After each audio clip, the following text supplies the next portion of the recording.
Salut à tous, c'est Ludo, bienvenue dans cette nouvelle vidéo où on va parler de comment économiser lorsqu'on est étudiant. Vous avez beau ne pas être dans la vie active, il y a une carte à jouer dès à présent. En effet, en fonction de votre situation et de vos choix, il y a des choses qui vont influencer votre futur et pour le coup, le moment où vous allez rentrer dans la vie active. Donc en 10 points, nous allons parler de bons plans que vous allez pouvoir utiliser et également de comment dépenser votre argent plus intelligemment. Restez bien jusqu'à la fin de la vidéo car je vous réserve une petite surprise que vous allez pouvoir utiliser et qui va vous aider également à économiser en tant qu'étudiant mais également dès que vous allez rentrer dans la vie active. Il y a pas mal de choses à dire donc commençons tout de suite, c'est parti.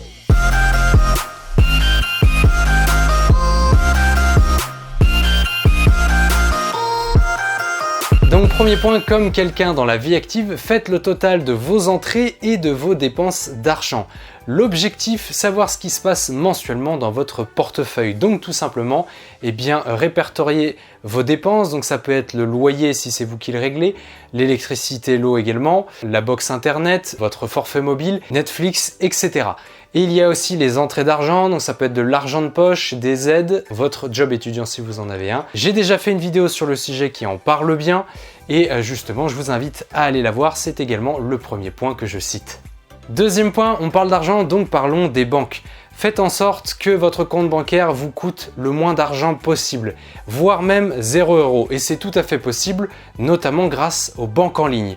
Elles sont nombreuses, donc je n'ai pas vraiment à vous en recommander, mais faites en sorte effectivement d'aller vers elles. Vous pouvez tout à fait aussi aller vers une banque physique. Elle propose en général des offres étudiantes, donc surtout qui sont en dessous d'une certaine tranche d'âge. Le problème, c'est qu'à partir du moment où vous allez la dépasser, les frais vont tomber et vous ne les aurez pas vus venir. Donc prenez les devants et allez directement vers une banque en ligne.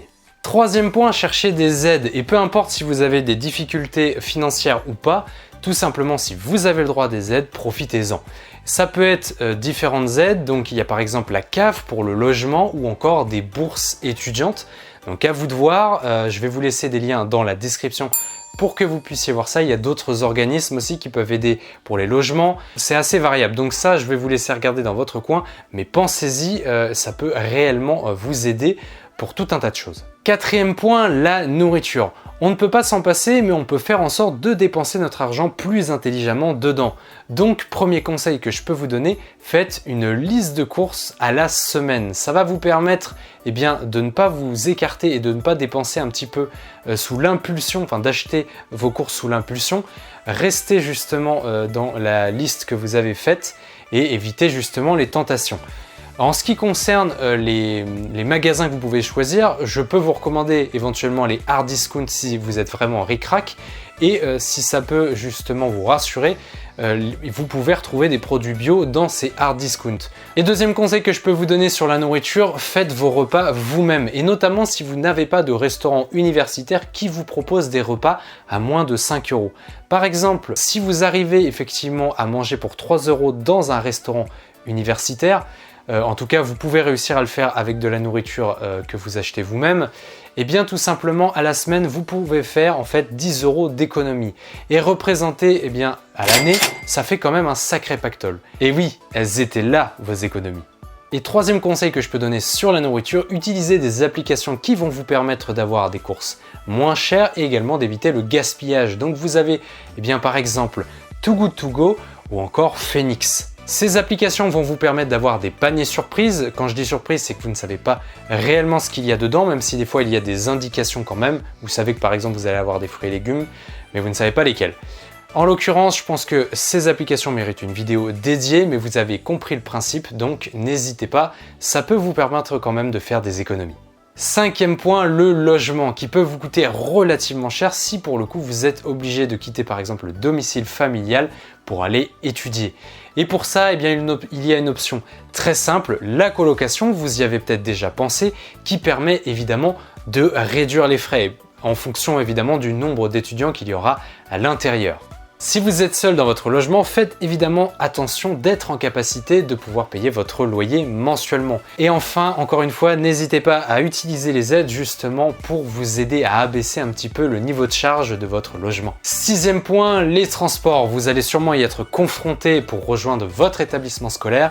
Et là encore, utilisez toutes les aides disponibles pour payer le moins de frais possible. Donc ça peut être tout un tas de choses. Votre établissement scolaire qui peut-être peut vous aider justement à atténuer les frais, des organismes qui peuvent vous aider, différentes aides évidemment, et puis il y a peut-être même votre famille qui peut vous aider justement à gérer ces frais.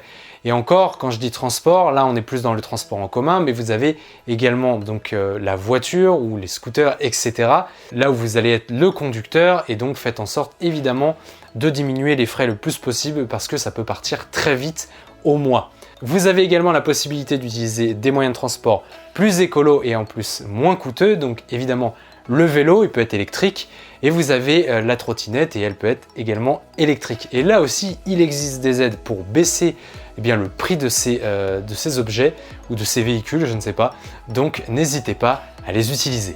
Septième point, concernant tous les achats que vous pouvez faire, donc ça peut être le mobilier, ça peut être la déco, ça peut être vos vêtements, ça peut être le hardware. Faites en sorte d'acheter un maximum d'occasions pour tout simplement ne pas trop vous attacher et les racheter par la suite. Ça peut vous sembler bête, mais tout simplement quand vous allez passer dans la vie active, vos revenus vont augmenter et vos attentes avec. Et donc tout simplement vous allez très probablement vous séparer de ce que vous avez acheté en tant qu'étudiant et vous racheter de la déco qui va être mieux adaptée justement à votre nouveau logement, ou alors du matériel hardware qui sera de meilleure qualité. Et ça sera dommage effectivement d'avoir acheté quelque chose qui vous a peut-être mis d'ailleurs un petit peu en difficulté financièrement à ce moment-là et de le racheter par la suite alors que quelque chose d'occasion aurait très bien fait l'affaire. Pour vous aider là-dedans, il y a des sites internet que je n'ai même plus besoin de présenter, donc par exemple Vinted ou encore Le Bon Coin. Et puis vous avez aussi Emmaüs qui est très utilisé notamment par les étudiants, et notamment vous pouvez faire de très bonnes affaires avec du matériel de plutôt bonne qualité justement, donc n'hésitez pas. Vous pouvez également partager vos dépenses sur certains achats, donc ça peut être des achats sur le coup, comme par exemple l'achat d'un canapé que vous allez pouvoir partager avec votre colocataire, mais ça peut être également des abonnements, donc par exemple Netflix ou encore Amazon Prime que vous pouvez partager avec vos amis, encore une fois votre coloc ou même votre famille. Donc n'hésitez pas, le fait de diviser par deux ou même plus encore, ça peut réellement vous aider. Enfin, concernant toutes sortes d'achats, vous avez des sites internet qui peuvent vous aider, vous, en tant qu'étudiant, à avoir des réductions. C'est le cas de par exemple My Unidays, que je vous laisse évidemment en description et qui va vous permettre d'avoir des pourcentages sur certains achats parce que vous êtes étudiant. Donc profitez-en, parce que moi par exemple, je ne peux plus en profiter. Vous avez également iGraal, site qu'il n'y a probablement plus besoin de présenter, qui est un site de cashback et qui vous permet de récupérer un petit peu d'argent sur les achats que vous avez pu effectuer. Ils sont en partenariat avec énormément de magasins physiques, mais c'est surtout en ligne que ça va fonctionner. Et donc n'hésitez pas à utiliser de cela. Et honnêtement, vous pouvez récupérer pas mal d'économies là-dessus. Huitième point, réduisez les dépenses obligatoires. Elles peuvent être diverses et nombreuses, mais par exemple, vous avez vos assurances, donc ça peut être les assurances mobiles si vous en avez une, assurance logement, habitation, assurance voiture. Donc là, n'hésitez pas à utiliser des comparateurs et soyez vigilants justement là-dessus pour avoir le prix le plus bas et surtout un rapport qualité-prix par rapport à cette assurance qui soit convenable. Vous avez aussi les forfaits mobiles où vous pouvez utiliser les comparateurs pour trouver le moins cher et également les ventes privées qui vont vous permettre d'avoir un tarif préférentiel. Ça peut être sur un an, mais même après, celui-ci peut être également plus bas que les tarifs classiques. Et autre point, s'il est possible pour vous de ne pas en avoir, évitez au maximum les crédits. Je ne vais pas vous inciter à ne pas prendre de crédit étudiant si vous en avez besoin. Effectivement, il est inutile d'accumuler plusieurs jobs étudiants et de ne pas pouvoir en fait réviser derrière et du coup de louper votre diplôme, ce serait bête. C'est à vous de voir effectivement si il est possible de ne pas en avoir ou alors si vraiment c'est indispensable. Si vous ne pouvez pas vous passer évidemment de ces crédits, tout simplement encore une fois, comparateur, comparez et faites en sorte d'avoir les taux les plus bas, c'est surtout les taux que vous devez vérifier et faites en sorte évidemment d'être en capacité de rembourser ces crédits et bien tout simplement pour ne pas avoir de problèmes financiers dès vos études. 9e point, on évite un maximum d'abonnements mensuels.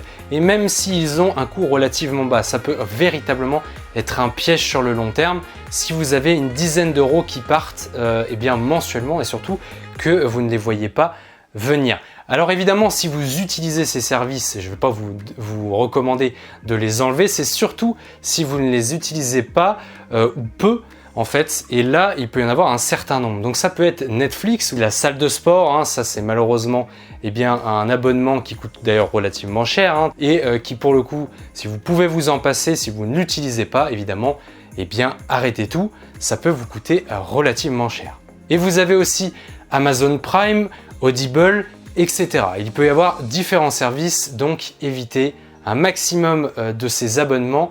En ce moment, ils fleurissent de plus en plus ces dernières années, donc faites en sorte de ne pas trop en accumuler. Quand vous aurez justement une bonne rentrée d'argent, il n'y aura pas de problème, vous les prendrez, mais par contre, si je peux vous donner un conseil, faites en sorte de les utiliser. Et 10e point qui va surtout concerner les personnes qui dépensent beaucoup leur argent via leur carte de crédit, faites en sorte d'utiliser du cash, donc de l'argent physique. Là encore, j'en parle bien dans la vidéo sur comment faire des économies que je vous remets ici. Effectivement, nous sommes attachés eh bien, à l'argent physiquement. Le fait de voir en fait qu'on le dépense peut nous bloquer effectivement eh bien, à le dépenser, c'est le cas de le dire. Donc faites en sorte d'utiliser en fait ce moyen-là pour eh bien, vous inciter à ne pas trop dépenser rapidement votre argent. Si évidemment ça fait l'inverse chez vous, utilisez la carte de crédit plutôt que le cash. Je sais que certaines personnes, pour le coup, c'est l'utilisation de la carte de crédit qui leur fait mal. Et puis évidemment, si vous êtes de gros dépensiers, il y a peut-être la possibilité via votre banque d'avoir une carte de retrait plutôt qu'une carte de crédit qui va vous obliger à retirer de l'argent uniquement en fait dans des distributeurs et devoir le dépenser physiquement. Donc ça, je vous laisse voir. Voilà pour les 10 points de cette vidéo et pour conclure, que faire finalement de l'argent que vous avez accumulé. Donc je pense qu'instinctivement, vous allez la placer sur, vous allez placer vos économies sur le livret A. Et c'est effectivement une bonne idée, ça vous permet d'avoir des liquidités rapidement. Mais est-ce que vous devez réellement tout placer sur le livret A? Eh bien, pas vraiment. Faites en sorte effectivement d'avoir 3 à 6 mois de charge, et ça encore une fois, ça renvoie au point numéro 1 qui vous permet justement d'avoir la liste de vos charges. Donc faites en sorte voilà, d'avoir 3 à 6 mois de charge en livret A, ça fait déjà une belle somme. Et ensuite le reste, vous le placez où vous voulez. Ça peut être sur des assurances vie, ça peut être sur des plans d'épargne en action. Vous pouvez aussi prendre la décision eh bien, de tirer votre argent donc en liquide et de le placer dans différentes enveloppes. Ces enveloppes vont être dédiées à différentes choses et alors là je vous laisse voir, ça peut être les loisirs par exemple. Cet argent va pouvoir s'accumuler, mais encore une fois je vous recommande de le placer sur des placements justement qui vont vous rapporter de l'argent à long terme. Le plan d'épargne action, l'assurance vie, il y a d'autres solutions qui existent, donc je vous laisse voir et ça peut être véritablement de bien meilleurs placements que le livret A. Voilà, donc j'espère que vous avez pu apprendre plein de choses et que vous allez pouvoir mettre en application tout ça afin de pouvoir vous constituer une bonne économie. Avant qu'on se quitte, je vous avais signalé de bien regarder la vidéo en entier parce que justement j'avais une petite surprise pour vous. Eh bien c'est chose faite, vous retrouverez dans la description justement un tableur Excel que je vous offre gratuitement et qui va vous permettre justement de répertorier toutes vos entrées, toutes vos dépenses d'argent. Donc le fameux premier point dont je parlais dans la vidéo, donc il n'y a plus aucune excuse pour mettre en place vos économies. Donc vous retrouverez ça dans la description, encore une fois, c'est gratuit, donc on n'hésite pas, on fonce. Si vous avez aimé cette vidéo, et bien évidemment, on like, on la partage évidemment et bien, à votre colocataire, mais également à vos amis qui sont également étudiants. On n'hésite pas à commenter, peut-être que vous avez des techniques que je n'ai pas données et qui vont permettre justement aux étudiants et bien, d'économiser davantage. Peut-être que vous êtes ancien étudiant et que vous pouvez filer les bons tuyaux justement aux nouveaux étudiants.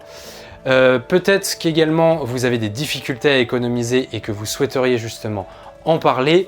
Et puis on n'hésite pas à s'abonner à la chaîne si ce n'est pas fait, que ce soit pour les contenus étudiants mais également pour les autres que je propose. Et puis je vous dis à très bientôt pour de nouveaux contenus. Salut!